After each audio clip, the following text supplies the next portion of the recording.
Hello दोस्तों, नमस्कार। स्वागत है एक बार फिर से आप सभी के अपने प्रिय चैनल पर। दोस्तों आपको बता दें जो अभी की सबसे बड़ी खबर आ रही है, जहां चाइना और पाकिस्तान के साथ कभी भी बढ़ सकता है भारत का तनाव। जी हां, यूएस की खुफिया तंत्र ने सबसे बड़ी चेतावनी दी है। दोस्तों सबसे बड़ा दावा कर दिया है कि इन तीनों के बीच में संघर्ष होगा, यानी चाइना और पाकिस्तान एक साथ भारत पर हमला कर सकते हैं। बताएंगे दोस्तों पूरी खबर आपको, लेकिन उन्होंने ये तक कह दिया है कि मोदी की सेना अकेले दे देगी उनको करारा जवाब। पूरी रिपोर्ट क्या है दोस्तों आपको सबसे पहले एक्सक्लूसिव बताएंगे अपने चैनल पर, और साथ ही साथ दोस्तों आपको बताएंगे जहां इसी बीच शी जिनपिंग ने अपनी सेना को कह दिया है युद्ध जीतने का मंत्र ये है, इसको रट लो, वो भी बताएंगे आपको। और साथ ही बताएंगे दोस्तों जहां होंडा कंपनी ने खोली पाकिस्तान की असली पोल, दिखाएंगे आपको कैसे। तो दोस्तों हर तरह की जानकारी बताने वाले हैं, तो आराम से बने रहेगा वीडियो के अंत तक। और अभी खबरों में आगे बढ़ने से पहले हमेशा की तरह अपने भारत देश का जमकर समर्थन करते और मानते हैं कि अपना भारत पूरे विश्व में नंबर 1 कंट्री है और भारतीय सेना सबसे बेहतर सेना है। दोस्तों तो इस वीडियो का भी कर दीजिए लाइक, चैनल को कर दीजिए सब्सक्राइब, बेल आइकन दबाइए, साथ ही कमेंट बॉक्स में लिख दीजिएगा जय हिंद।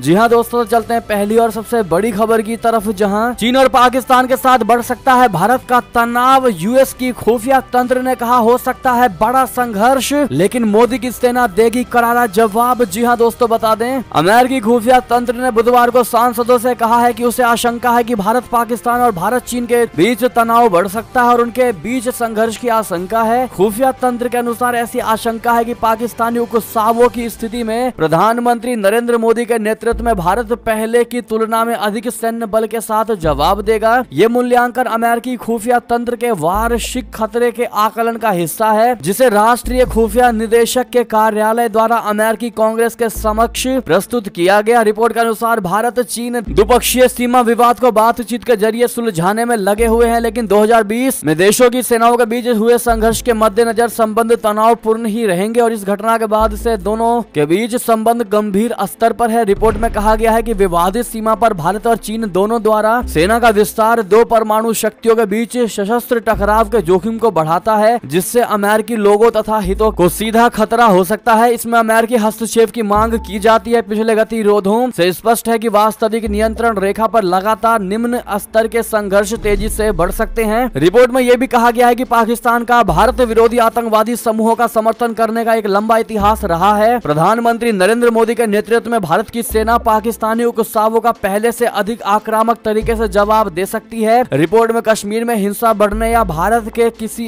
हिस्से में एक बड़ा आतंकवादी हमला की संभावना भी जताई गई है। जी हाँ दोस्तों, एक सवाल के जवाब में विदेश विभाग के प्रवक्ता नेड प्राइस ने कहा कि क्षेत्रीय सुरक्षा के लिए खतरों का मुकाबला करने में हमारा साझा हित है। आतंकवाद से मुक्त एक स्थिर और सुरक्षित एशिया का लक्ष्य काफी हद तक पाकिस्तान के साथ हमारी साझेदारी की ताकत पर निर्भर करता है। सभी आतंकवादी समूहों का मुकाबला करने के लिए हम एक साथ कदम उठा सकते हैं। बहरहाल दोस्तों, जिस प्रकार से इस रिपोर्ट में कहा गया है कि चाइना और पाकिस्तान भारत पर तनाव बढ़ा सकते हैं, दोस्तों एक साथ दोनों तरफ से झड़पें हो सकती हैं और ऐसे में भारत के लिए मुश्किलें पैदा हो सकती हैं। दोस्तों ऐसे में अमेरिका के इस बयान को लेकर आपकी क्या राय होने वाली है? क्या वाकई में अमेरिका का ये दावा सही होने वाला है, या फिर कहीं ना कहीं इसमें अमेरिका की सबसे बड़ी चाल है दोस्तों कि भारत अमेरिका की ओर मजबूत हाथ बढ़ा सके? क्या लगता है दोस्तों? आपको अपनी राय अवश्य दीजिएगा। अगर ऐसा होता भी है तो भारत क्या इन दोनों देशों को अकेला देख पाएगा? दोस्तों आपकी जो भी निजी राय हो बताना मत भूलिएगा, लेकिन कमेंट में मोदी है तो हर चीज मुमकिन है कहना मत भूलिएगा। और भारतीय सेना विश्व की नंबर सेना है ये कह दीजिएगा दोस्तों, ताकि भारतीय जवानों का मनोबल बढ़े और हर बुरे वक्त को आसानी से टाल कर आगे निकल सके। चलते हैं और खबर की तरफ, जहां पर अब चीन से बात करते हैं दोस्तों, जहां शी जिनपिंग ने अपने सेनाओं को दिया है युद्ध जीतने का मंत्र, कह दी ऐसी बात। एलएसी पर तनाव बढ़ना निश्चित है। जी हां, चीन के राष्ट्रपति ने बुधवार को अपनी सेनाओं को कहा है कि उन्हें रक्षा के क्षेत्र में सुधार की आवश्यकता है। उन्होंने कहा कि तकनीक, सप्लाई चेन और राष्ट्रीय उपकरण भंडार के क्षेत्र में मजबूती की आवश्यकता है, ताकि सेना मजबूत हो और युद्ध जीत सके। सवाल यह है दोस्तों कि जिनपिंग किस युद्ध की बात कर रहे हैं? क्या चीन भारत के सीमा विवाद को लेकर कोई नई चाल चलने वाला है, या फिर वो ताइवान पर आक्रमण करने वाला है? शी जिनपिंग अगले सप्ताह एक बार फिर से राष्ट्रपति चुने जाने वाले हैं। वो चीन की सेना के सुप्रीम कमांडर भी, और ऐसे में उनका ये बयान दुनिया भर में युद्ध की आशंका और अस्थिरता की ओर इशारा करने वाला है। शी ने कहा कि कम्युनिस्ट पार्टी के मुताबिक एकीकृत रणनीतिक क्षमताओं को सुदृढ़ करने की जरूरत है। संसद के वार्षिक सत्र के दौरान शी जिनपिंग ने सेना के अधिकारियों से बात की। चीन के सरकारी ब्रॉडकास्टर सीसीटीवी ने इस पर रिपोर्ट दी है। शी जिनपिंग हरे रंग की सेना की ड्रेस में थे और शी जिनपिंग लगातार तीसरी बार राष्ट्रपति बनने जा रहे हैं। उन्होंने कहा कि चीन को रक्षा विज्ञान, तकनीक और रक्षा उपकरण उत्पादन बढ़ाने की आवश्यकता है। जी हाँ, इस दौरान शी जिनपिंग ने ये नहीं बताया कि वो कहां के रणनीतिक खतरों और युद्ध की बात कर रहे हैं, लेकिन साथ ही साथ इंफ्रास्ट्रक्चर और सैन्य इस्तेमाल के लिए राष्ट्रीय भंडारण में सुधार की जरूरत है, ऐसा बयान दिया है दोस्तों शी जिनपिंग ने। बहरहाल शी जिनपिंग का किस ओर इशारा था दोस्तों, ये क्लियर नहीं हो पाया है, भारत की ओर या फिर ताइवान की ओर। आपको क्या लगता है, अपनी राय अवश्य दीजिएगा। चलते हैं और खबर की तरफ, जहां समंदर में चीनी दबदबे को खत्म करने के लिए ऑस्ट्रेलिया का सबसे बड़ा फैसला, यूएस से खरीदेगा ये 5 घातक पनडुब्बी। जी हां, ऑस्ट्रेलिया चीन को एक नई चुनौती पेश करने के लिए तैयारी कर रहा है। इसके लिए ऑस्ट्रेलिया ऑकस संधि के तहत अमेरिका से साल 2030 तक 5 अमेरिकी वर्जीनिया कैटेगरी की न्यूक्लियर पनडुब्बी खरीदने वाला है। इस बात की जानकारी अमेरिकी अधिकारियों ने बुधवार यानी 8 मार्च को दी। तो वहीं ऑकस संधि के तहत आने वाले सालों में कम से कम एक अमेरिकी पनडुब्बी ऑस्ट्रेलिया को मिलने की उम्मीद है। इसकी सप्लाई कई स्टेजों में होगी और 2030 के आखिर में बाकी की पनडुब्बियों की भी सप्लाई कर दी जाएगी। अधिकारियों ने जानकारी दी है कि ब्रिटिश डिजाइन और अमेरिकी तकनीक के साथ वर्जीनिया कैटेगरी की न्यूक्लियर पनडुब्बी को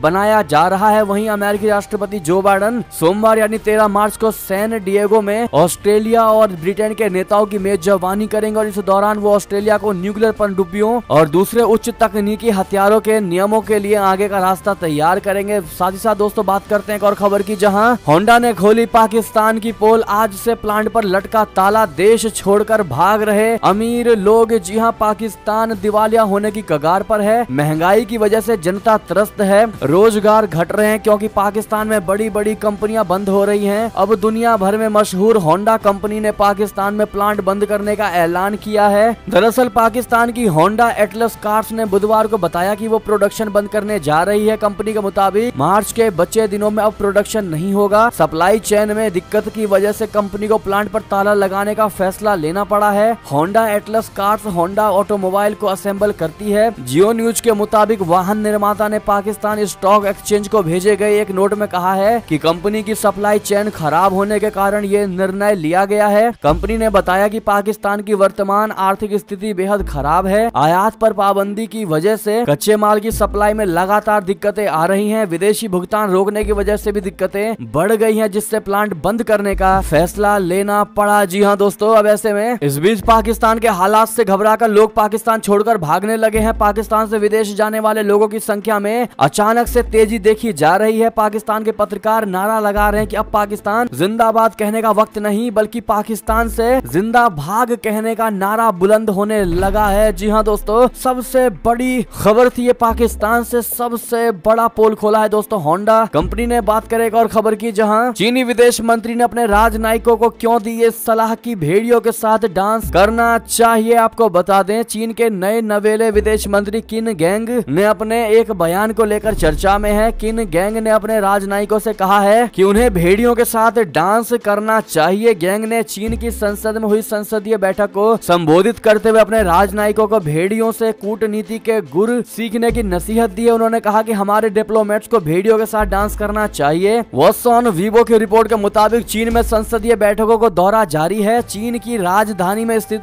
great hall of the people में चल रही ये बैठकें 13 मार्च को समाप्त हो जाएंगी। रिपोर्ट के मुताबिक नेशनल पीपल्स कांग्रेस यानी एनपीसी और चीनी पीपल्स पॉलिटिकल कंसल्टेटिव कॉन्फ्रेंस की इस सालाना बैठक पर सबकी नजरें टिकी होती हैं, क्योंकि इसमें आने वाले साल के लिए नीतिगत प्राथमिकताएं तय की जाती हैं। किन गैंग भी बतौर विदेश मंत्री इस बैठक में शामिल हुए। इसके बाद विदेश नीति और चीन अमेरिकी संबंधों को लेकर उठे सवालों का जवाब देने के लिए मंगलवार को एक प्रेस कॉन्फ्रेंस भी की और मीडिया की ओर से किए गए एक सवाल का जवाब देते हुए किन गैंग ने कहा कि जब उन्हें अमेरिका में चीन का राजदूत बनाया गया था तो पश्चिम की मीडिया ने मुझे भेड़िया योद्धा कहकर खूब सुर्खियां बटोरी थी। बात करें दोस्तों एक और खबर की, जहां मोदी सरकार ने ऐसा क्या कर दिया कि गदगद हो गया तालिबान। कहा भारत है दुनिया का असल लीडर। बता दें, दुनिया में आतंकवाद को बढ़ावा देने वाला पाकिस्तान इन दिनों जहां अपनी खुद की बोई हुई फसल को काटने को मजबूर है, तो वहीं भारत की मानवीयता और नेक नियत की दुनिया भर में तारीफें हो रही हैं। भारत ने भूख से तड़प रही अफगानिस्तान की जनता के लिए एक बार फिर मदद का हाथ आगे बढ़ा दिया है। मोदी सरकार ने घोषणा कर दी है कि वो अफगानिस्तान के लिए 20 हजार मेट्रिक टन गेहूं भेजेगा।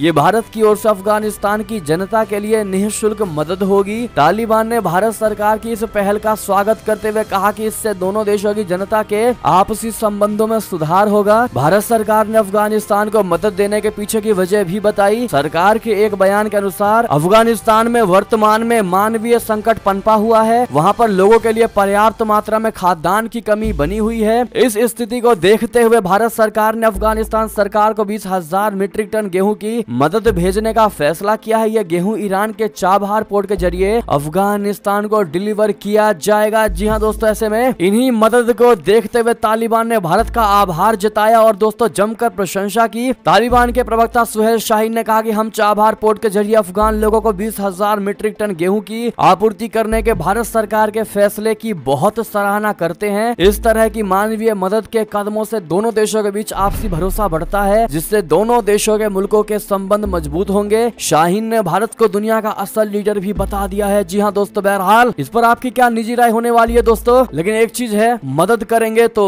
वर्ल्ड लीडर कहलाएंगे, नहीं करेंगे तो शायद हमारी तारीफ ना की जाए। आपको क्या लगता है दोस्तों, क्या वाकई में ऐसा ही है ये दुनिया? लेकिन दोस्तों इस मानवीय मदद के लिए प्रधानमंत्री नरेंद्र मोदी जी के लिए दो अच्छी बातें जरूर कहिएगा और लॉन्ग लिव मोदी जी कहना मत भूलिएगा। ये थी अब तक की सारी बड़ी खबरें। आपको हमारी खबर कैसी लगी दोस्तों? आशा करता हूँ बहुत अच्छी लगी होगी। अगर थोड़ी भी अच्छी लगी है तो इस वीडियो का भी अपने भाई बंधुओं में व्हाट्सएप, फेसबुक, ट्विटर के जरिए पूरे भारत में शेयर करना बिल्कुल मत भूलिएगा। और अभी कर दीजिए इस वीडियो को लाइक, चैनल को कर दीजिए सब्सक्राइब, बेल आइकन दबाइए, साथ ही कमेंट बॉक्स में लिख दीजिएगा जय हिंद जय भारत। तो मिलते हैं आप अगली बड़ी खबर में, तब तक अपना ख्याल रखिएगा। आप सभी का बहुत बहुत धन्यवाद साथ देने के लिए, साथ बने रहने के लिए। जय हिंद जय भारत।